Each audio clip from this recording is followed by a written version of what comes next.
Hello, friends.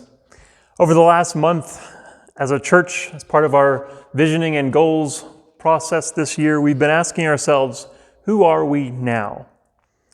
Here's a bit about what I've been hearing. We're doing quite well, actually.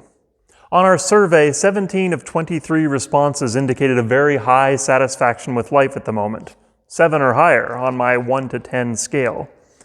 That positivity was reflected in most of the conversations I've been part of lately as well. Not everyone is loving life right now, but as individuals and families, most of us have what we need. Most of us are enjoying this season of recreation and reconnection. Most of us have lots that we're looking forward to. And we are still carrying significant losses and anxieties.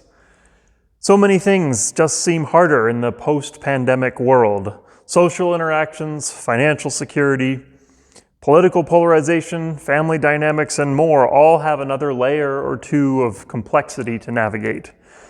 Plus, we're all a bit older than we used to be, and health for ourselves and for our loved ones is a significant concern.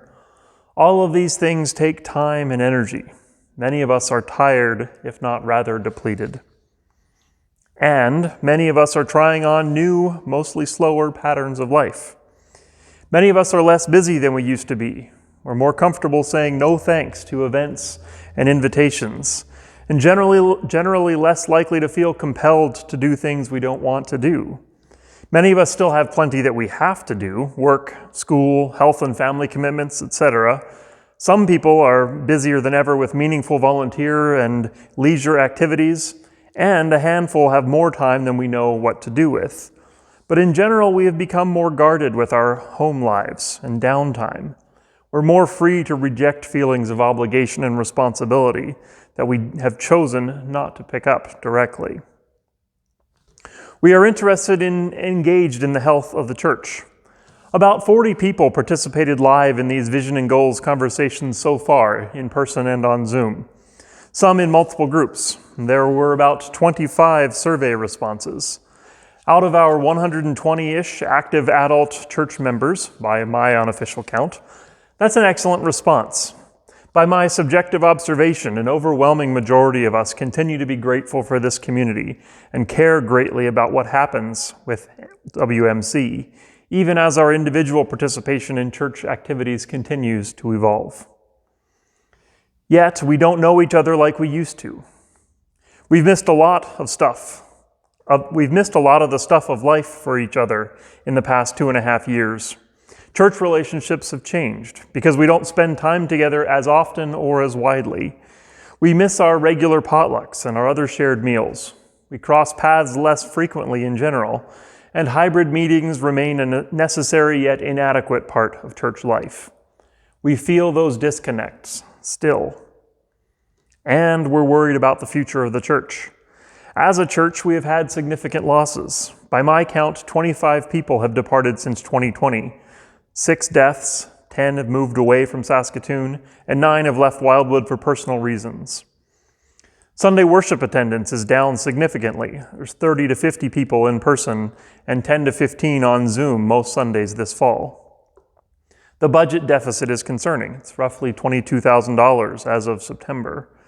There's a whole bunch of young people that haven't attended worship in a long time. COVID precautions still disrupt our connections. Many volunteers are reluctant and/or overworked. The sour feelings around the 2021 pastoral search process persist for some, and differences of opinion about all of the above still muddy the waters of community. Church is not what it used to be, and it feels unreasonable to expect that to return. We miss the people we no longer see. We are more apt to feel disconnected ourselves, and perceived decline has us feeling insecure about the future of this community. And yet, we feel good about our shared identity and vision. We like this church.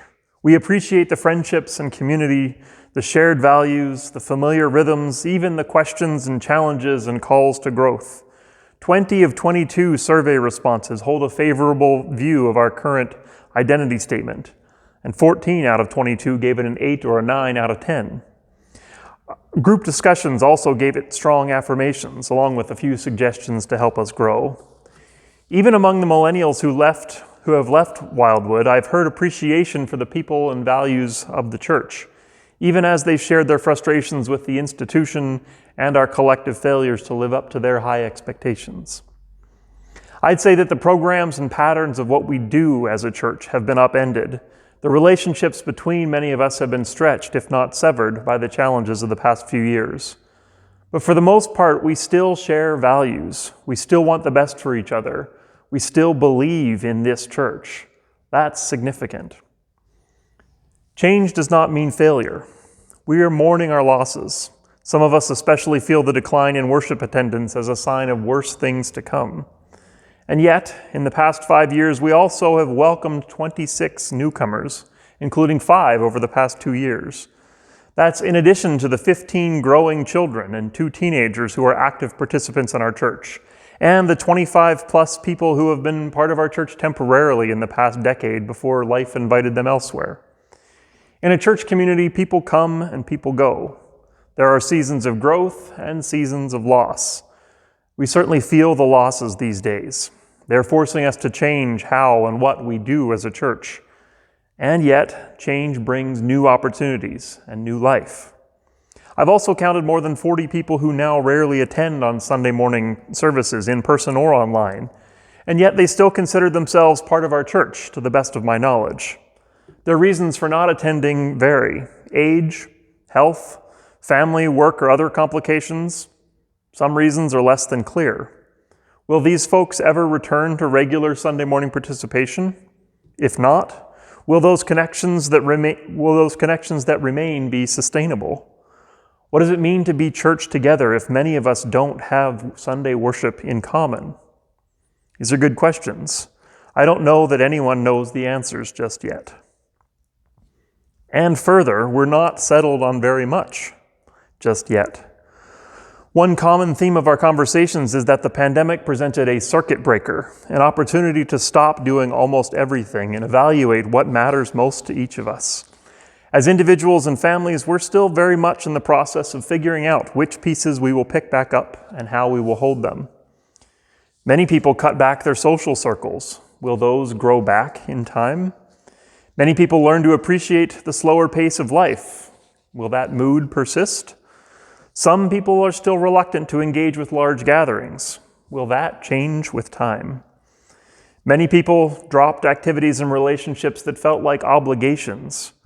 Will that approach be sustainable, or will we realize that some things we let go of are actually good for us? By my observation, a significant number of us have not yet determined what role church involvement will play in the post-pandemic season of our lives. Some of us, especially among the younger demographics, have mixed feelings about organized religion in general and how our involvement with Wildwood fits with that.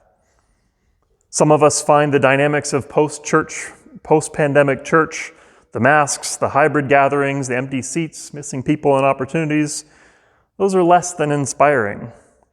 Some of us are recognizing that our church attendance had a lot to do with guilt or obligation, and we're now wondering if church is a help or a hindrance to us in our spirituality. Some of us have enjoyed the opportunity to experience God beyond the patterns of church and are wondering if those experiences are a better fit for our personalities. In short, many of us are reevaluating our connections and patterns of engagement with much of life, and that includes our life at Wildwood. Some of us are investing more in the church. Some are backing away. Some are finding different ways to practice our commitment, and some are waiting to see what happens before settling on anything. Who we are is still evolving in significant ways. Most of us recognize that the changes around us will indeed mean changes for our church. We have understandably mixed feelings about that. I'm trying to hold loosely to whatever conclusions I'm drawing from this process. I'm grateful that gracious flexibility remains a significant part of our Wildwood DNA. As a church, we are not perfect, but this church feels like home to most of us. As one conversation put it, Wildwood is stable and secure. It's a good place to tie up your boat in rough waters. These waters are still shifting, and our church is a dock and not the shore. Change is not through with us yet. And even as life evolves, who we are together is not changing radically, and what we have to offer to one another is still valued We are still loved. 1 Corinthians chapter 12, just as a body, though one, has many parts, but all of its parts form one body, so it is with Christ. May it be with us. Amen.